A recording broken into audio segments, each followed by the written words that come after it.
शरद पटना नेतृत्व आज मीटिंग डका जाउची आज 7टा अवधि डका जाउची एठे आम निष्पत्ति ने कौन करेंगे से केन्द्र निष्पत्ति ने दिल्ली रे आमर जो मैंने अच्छा नेतृवर्ग एवं जे आम पर्यवेक्षक अच्छा से निष्पत्ति ने कलिंग अशोक अच्छे मोर तो अधिकार अच्छी 5 थर मु निर्वाचित होती अधिकार अच्छी किंतु जितेबाला हाईकमांड जोड़ा निष्पत्ति ने मानिक चलि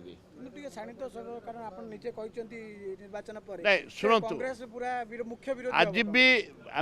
आज भी कहूँ कांग्रेस निश्चित भाव में मुख्य विरोधी दल हम एवं मो पद मिल न मिल से कथा नहीं मो शाणित स्वर को कई अटकैबार हिम्मत सेटा निर्भर करे